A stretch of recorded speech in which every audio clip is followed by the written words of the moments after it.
What's the secret to marriage, David? Well, I don't know. We're still figuring it out. Just keep on trucking. Nobody knew on this podcast we'd be talking about marriage. All right. So we're back. Podcast number 4.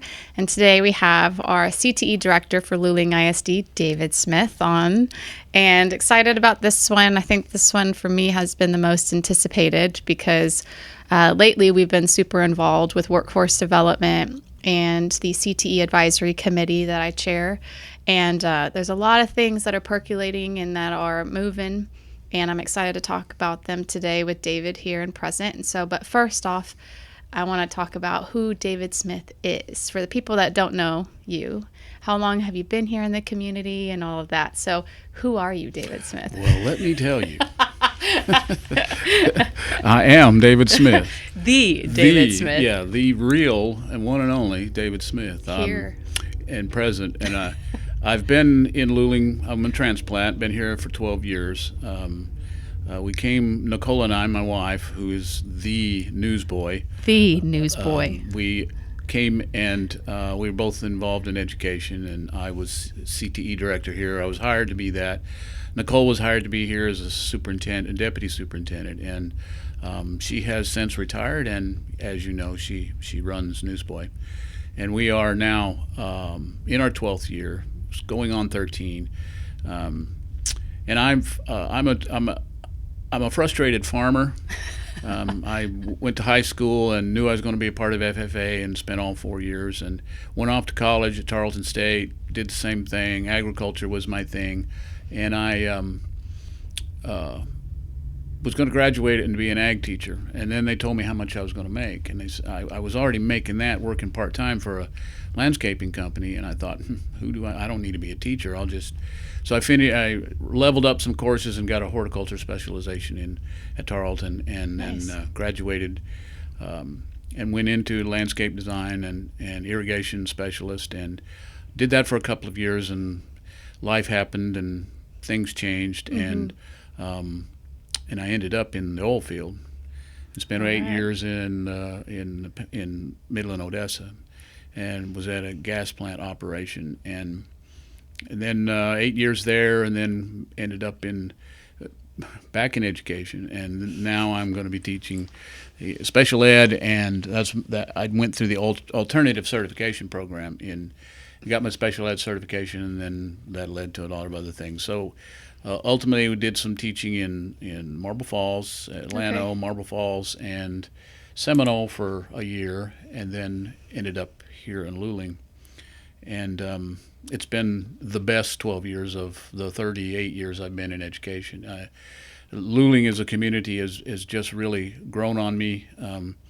When I got here, I could see, community was strong in terms of bonds between people. Yeah. And sometimes that's difficult to, weave your way into, but Luling, welcomed both Nicole and I and our 3 kids who went through Luling schools, starting with 6th grade. And we really love Luling. And so I've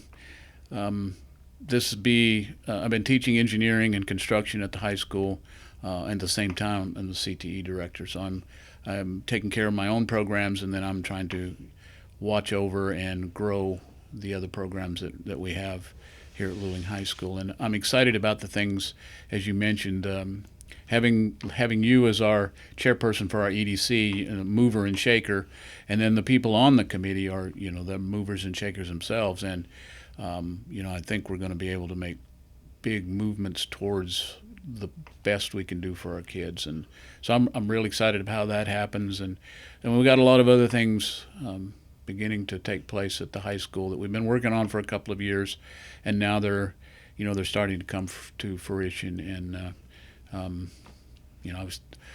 retirement was right there, and now Not so much. not so much.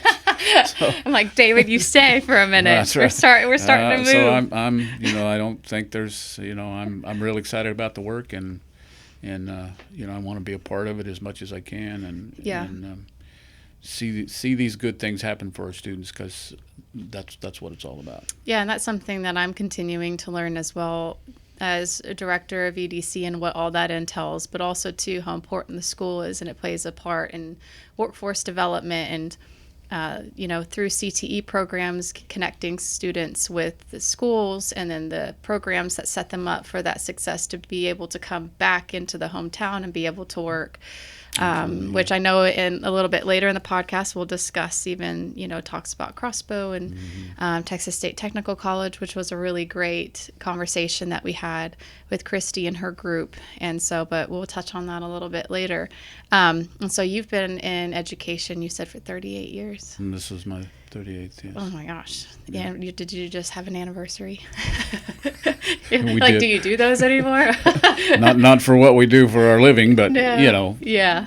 We have one for marriage every now and then. Oh yeah, every now and again. Yeah, if you can remember. Right, that's my challenge. That's I have to put it on my calendar for sure. So for anybody that is kind of new, to I guess the CTE world, can you explain a little bit of what CTE is and how it helps students? And that might be a pretty broad question, but if you are able to condense it, how would you, for somebody that doesn't know, or maybe they have students that are Luling ISD students and don't know what CTE is and how it prepares them for college, whether it's a 4-year or, through Texas State Technical College, the 2-year. What is CTE? Well, CTE stands for Career and Technology Education. In 2014, Texas Education Agency, at the request of Texas Legislature, put in House Bill 5.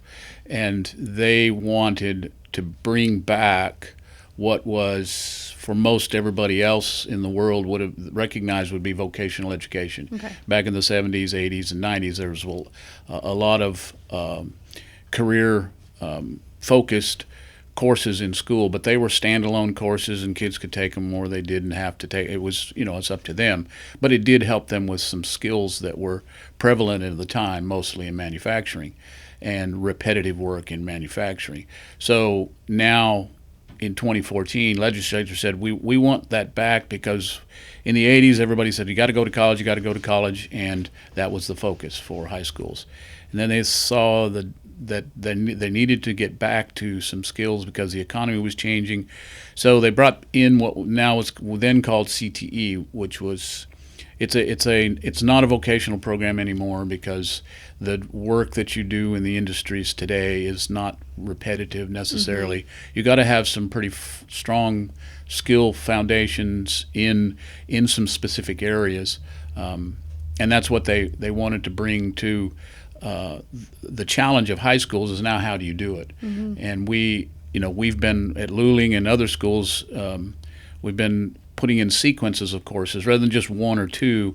There's a set of 3 to 4 courses that are all aligned. They all have specific skills that they teach in the beginning, and then they expand on in the next courses. So that's CTE today. For us old folks, I went through vocational education in ag and automotive and wood shop, and that's the foundation. And then CTE today is much more sophisticated, has a lot more things tied to it, certifications, some real skills that are industry standard is our goal, and that's CTE today. And at Luling, we're working to build as many programs and keep an eye on the programs that we have, so that we're not teaching old skills. Yeah. And that's right now that's a challenge. Yeah. Because with AI and other industries coming into they're implementing AI, and they're implementing a lot of automation in manufacturing, and it's happening so fast that we're trying to keep up. Yeah, it's a lot to keep up with, especially whenever you've got AI that's ruling over our heads. Yeah, it's right there, and today it's here, and tomorrow it's going to be someplace else. Yeah. And so, what CTE programs do y'all currently have at the school? We have 10 programs ranging from welding to animal science to culinary, cosmetology, engineering, which we're going to revamp that program a little bit for next year. We have construction trades, mostly carpentry now, but we want to add some of the electrical and plumbing work to that, maybe HVAC. And that's, now is the time that we're really trying to reach out to businesses, TSTC, which you just mentioned, ACC, if we can. So those are some places that we want to collaborate with and bring in the advanced stuff that's possible for them to get those college credit hours at a dual credit way, so that they can use those to buff or put in their resumes, and even if it's not a full degree or even an associate's, then they can get some experience with post-secondary work. Excuse me. So that's what and we have cosmetology. I mentioned that one, I think, but it's hard to keep track of all of them. But you're a director over all of them. I know. So I but I'm not saying it like that. Should be able to rattle that off, right? No. I'm not saying it like that. But meaning is, not only are you an educator, right? You've got classes that you teach, but you also are the director and oversee all of those programs.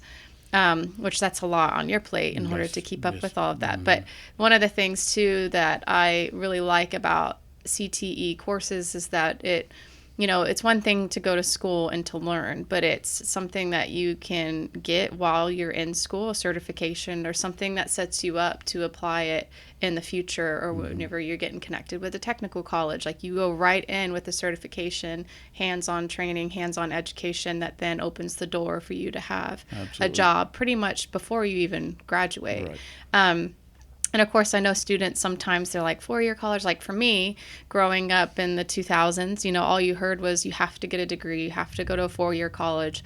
I didn't even know that a 2-year college or a technical college was even an avenue that you could take.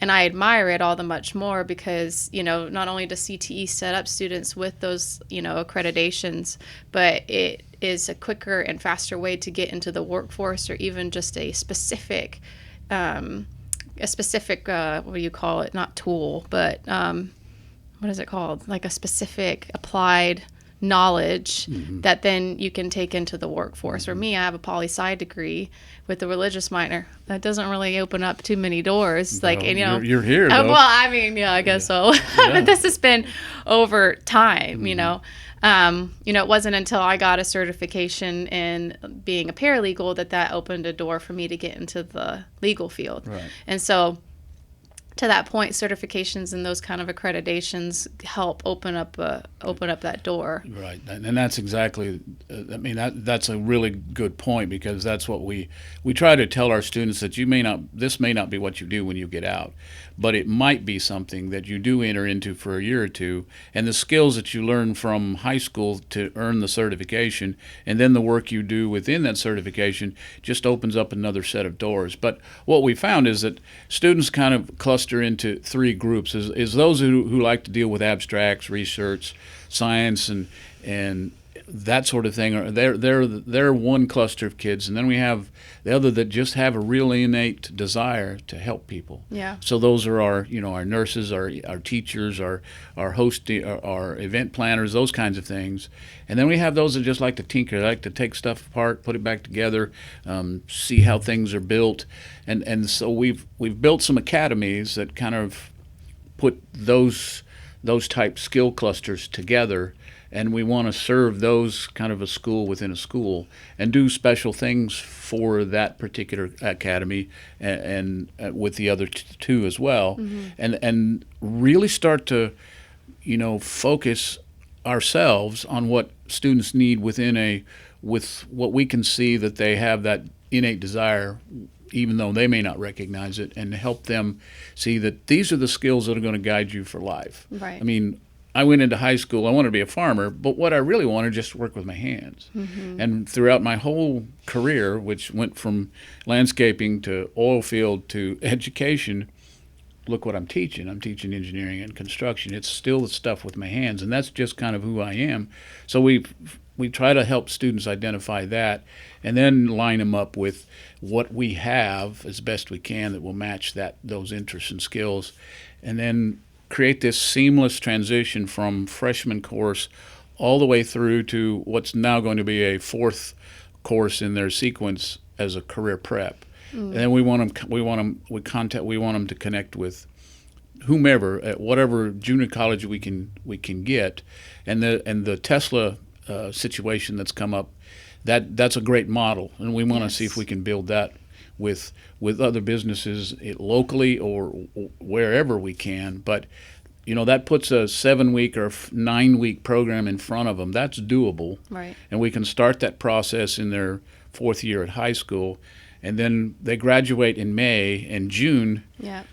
They go finish, and 4 or 5 weeks later, they're on the job, and that's where we want to start pointing us. Yeah, that we want to make that transition, so there's not time for them to really think. Yeah. They're going to finish here, and a week later you're going to be sitting in another class. And with the way the Tesla things work, they're getting paid for sitting in class. You know what? Something, and it's just jogged a little bit of a memory. I was at a conference, I think it was last year, and it was interesting. And this has point of promise. I'm not going to go on like a rabbit trail, but with the kids or the students today, because everything is so instantaneous and we live in such a microwave society, it's good to have programs like that, because how I was raised, it was like everything was a little bit slower. You had to go through another course, had to go through another course, where this one is like that kind of that immediate satisfaction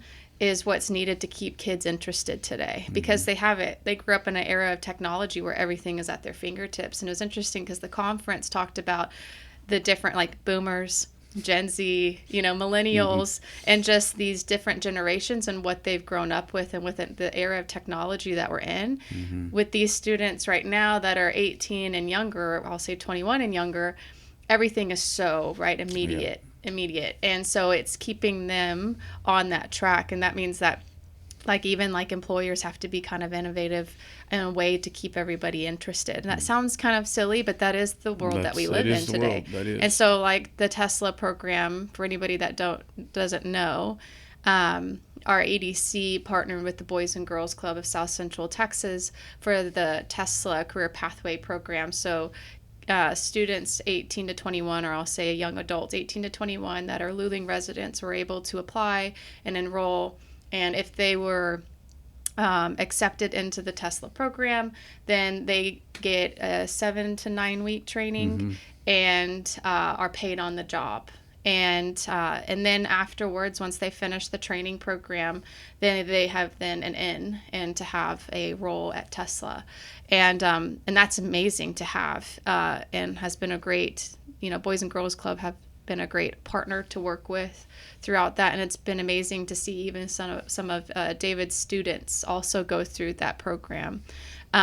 And so a little bit about that program, I wanted to just talk about it, because that became a really great model that a lot of other people are looking at now. And even we as an EDC are trying to explore if there's something in that likeness that we could do for students here that mirrors that same kind of conduit, that same kind of channel that students could take in order to have a job straight out of high school. And so one of the things, too, that we kind of talked about a little bit was, we've had a recent conversation with Texas State Technical College, and talking with their provost about creating a curriculum, or not really creating. Maybe it would, I don't remember if it was going to be a whole new curriculum. Focused with crossbow and what is needed, what they are looking at, what they need. And of course, I don't speak rocket science, so I can't, speak out of what, Mark Mayo, who is the, I don't want to say liaison, but he works with Crossbow Systems, that was there present at the meeting. But we talked about with the provost developing a curriculum in that solid rocket manufacturing kind of education, in order to help students that come to Texas State Technical College then be funneled back to have a job at Crossbow. And that's something currently that we are exploring and trying to kind of see what that all is going to look like in the future. But, being kind of going back a little bit to the CTE Advisory Committee, I know for a while the CTE meetings were happening between Luling and Lockhart, and whenever I came from the county to Luling, and there hadn't been like that buzz around what was going on. I thought as the director of EDC, I wanted to connect with the CTE director and start that again, because in order for a workforce to stay, you have to be able to have a pipeline to bring them back and incentivize them to come back and work for Luling. And we want people to eat, work, play, sleep here in Luling. And that as a EDC is really important, because you need to have a sales tax base. You want people to be able to sleep, stay, and have community here. And obviously we have a very tight-knit community, but our students, it's like giving them that incentive to come back and work back here at home. And that's something that I saw, as I was journeying my way through EDC. I was like, wait, hold on. Let's bring this back home. Let's develop our own kind of committee here that can then help students, prepare them not only for their future, but also bring them back to this, to our community. And so, so our CTE advisory committee consists of different stakeholders within the city and like the chamber, etc., that all play a pivotal role. Workforce Solutions Rural Cap is a part of that as well. They have been the primary reason we've been able to do the job fairs and career fairs that started last year in September. So that's a little preview, I guess, into the CTE advisory committee. We come together to come up with ideas in order to give students a reason to connect. Like if they want to be a banker in the future, then we have a job fair that has, SAGE, citizens, etc. there for them to be able to talk to. If they are a part of the CTE program through nursing, get them in, to connect with Ascension, Seton, etc. So anyways, we can talk about that a little bit. We have a Juniors Day that's coming up March 24th. And working and partnering with Workforce Solutions, Rural Cap, Rachel, and Kelly, and currently kind of developing that and prepping for that event. So do you want to talk a little bit about how those, you have the ear into, the classroom. How important does that play a role in helping students in the future find what they want to do, I guess? Especially through the programs, through the CTE programs. We like to start with, what we're working on now is we want to kind of bring a career awareness down to our elementary level. And that's just an awareness of other things besides, being welders and nurses and police officers and fire department, that there's a whole host of other things out there. And then we bring it to a sort of a planning level at the junior high. And I was just in a meeting today where we're planning an event that will, first of all, it will involve Texas Workforce Solutions. Kelly's going to be a part of that. And I go over and talk to our 8th graders and say, here's all that we have at the high school. We're going to give you an aptitude test to kind of figure out what you're good at naturally, then an interest survey to see what you're interested in as best as we can tell it. That was actually a question I had, was about the aptitude test. I'll talk about that in a minute, but okay. I think that's great. Then the interest test or assessment, that's difficult to discern anything really from, because they don't have much experience to find interest is something that they don't know anything about. But we give them that, and then we kind of analyze that and align those with programs of study that we have. And then the week after that, they'll come and visit the high school.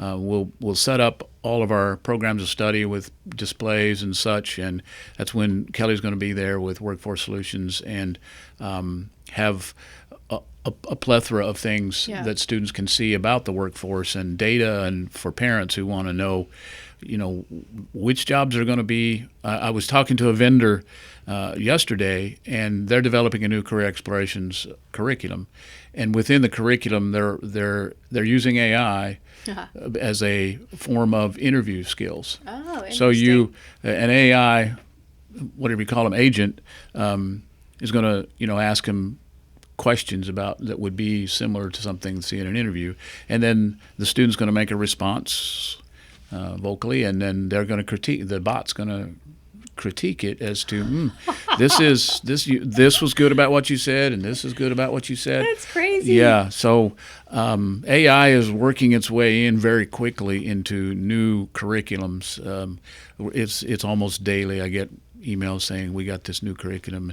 But I'm very interested in this one to kind of see how that goes. But that's our challenge, and that's what we want to let our eighth graders know that you're going to see some job now that by the time you get out of high school may not exist anymore. Isn't that bizarre? That is world pretty crazy, pretty crazy, and it's very real. I mean, it's not doomsday because we just have to learn how to adapt, how to figure it out. Yeah. And I read China has mandated that AI be a part of the learning process and the instructional process of all their schools. It's not a will you or do you want to. It's not negotiable. They're making it a part of it. It is something that they're going to require. Interesting.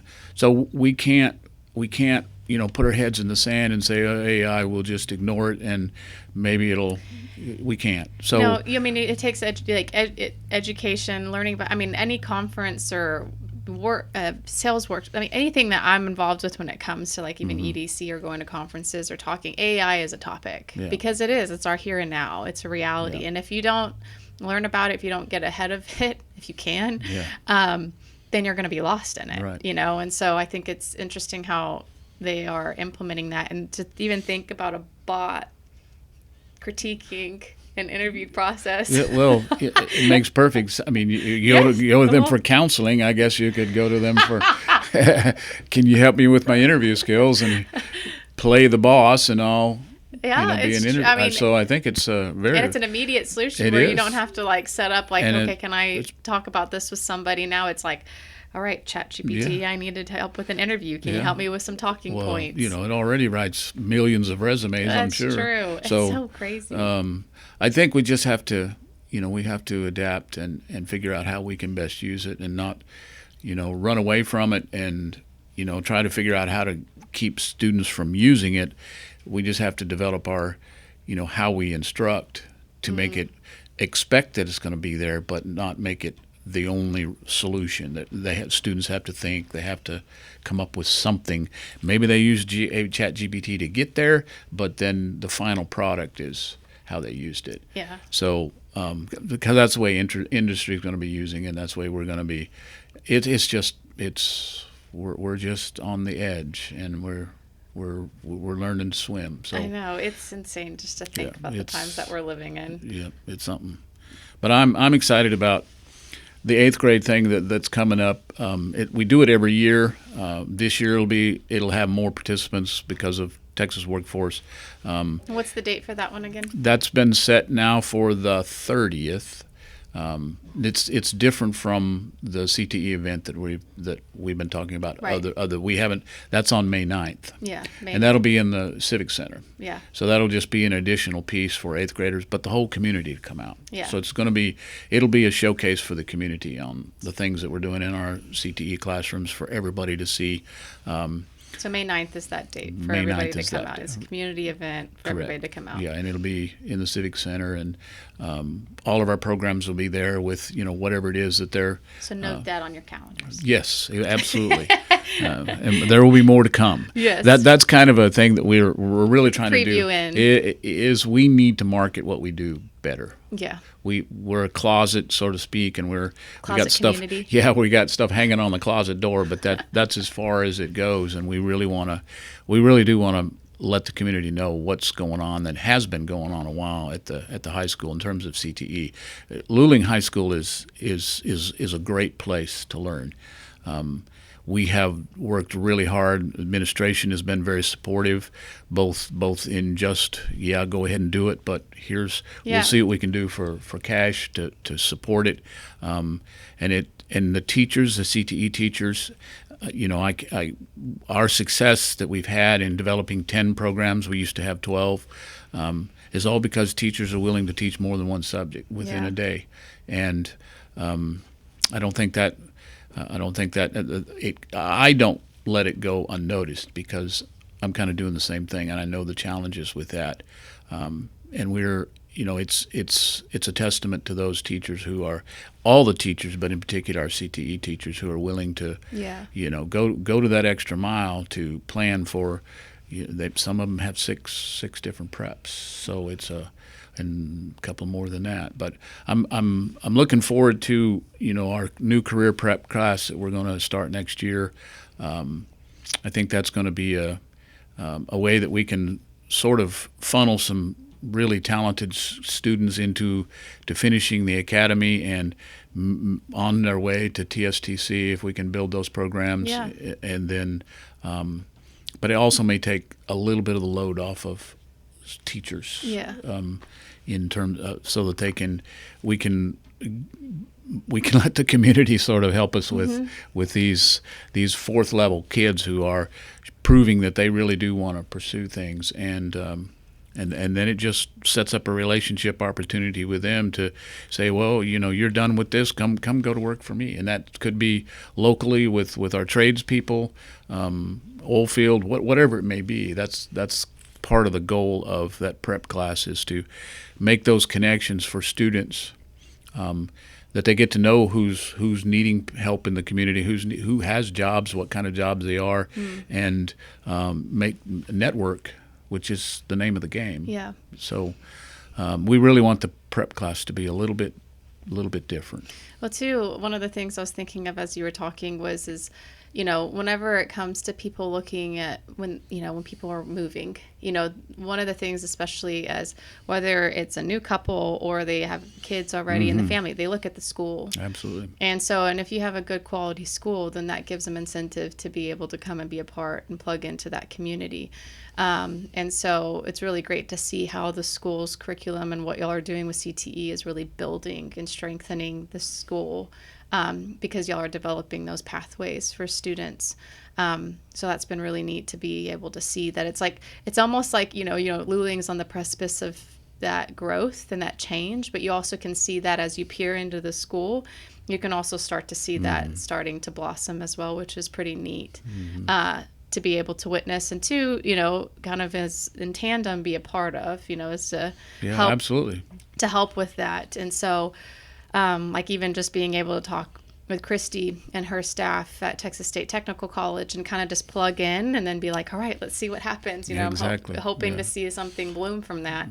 That then can be a complete career pathway back and plug them back into Luling. Absolutely. So I'm really looking forward to seeing how that develops, and even future podcasts to be able to do later, maybe in the fall, and be like, okay, David, where are we at? And tell everybody where we're at. That would be really cool. That would be cool. Well, we're coming down to the hour where we're gonna come to a stopping point. Is there anything else that you would like to say that you want people to get know, like May 9th, the Civic Center event? That's what we're that's gonna be more, like you said, as a community event, and then March 24th.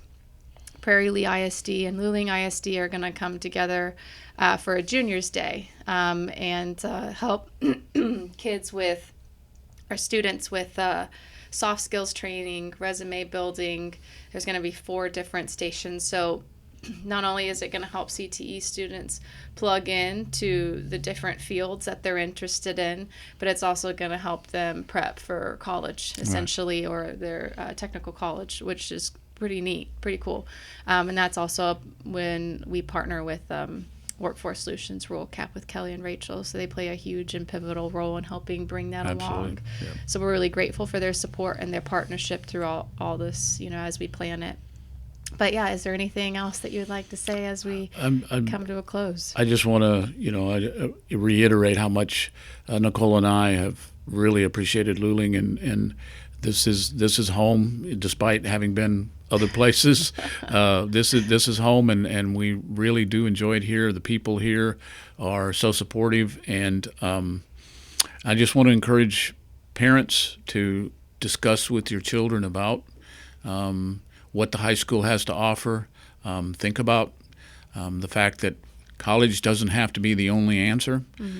College is a choice, and it can be something that, if a specific job career that needs 4 years, then that's what you have to plan on. Yeah. But with the economy changing so quickly, and like we've talked about, AI becoming a part of it, there are jobs that are going to be phasing out in a short period of time. So I encourage you to keep that in mind as your child starts to consider it. But we want to involve them in our CTE programs as much as possible, because they aren't the old vocational programs of years gone by that I remember, and we want to we want to make sure that as we continue to roll out our marketing program, that you check those things out when they become available, and to see what Luling High School is all about. It's a great staff. It's a great group of people that are really have your child in mind for everything that they do. Yeah. Well, I appreciate you coming on and being part of this podcast. Thank you for having me. Yeah, we'll definitely do a part 2. Okay, awesome. Because I want to be able to tell everybody just how the Juniors Day goes and the May 9th event at the Civic Center will go. And yeah, really looking forward to what the future has for Luling and Luling ISD and future students that are going to be coming and getting plugged in with the programs. So if you haven't already, like and subscribe. Follow us on TikTok, Instagram, LinkedIn, and Facebook for more updates as we continue on with these podcasts and give you everything there is to know about Luling. So, tune in. The next podcast will be rolling out in a couple of weeks, and that will have our city manager and our mayor on it as well to talk a little bit more about things that are going on with the city. So it's an exciting time. I'll be sure to tune in on that one. Yeah, it's going to be good. And I believe, too, we're going to have Workforce Solutions, Rule Cap, Kelly, and Rachel as well. So that'll be a good one to kind of in tandem with this one. I think that one actually might be the next one, and then the city manager and mayor will be on the next one. But I'll give you some updates through social media on that. But thank you again. If you have any questions or comments, feel free to reach out. If you have any questions or comments for David, please shoot them his way, and we'll see you next time on Let's Talk Luling.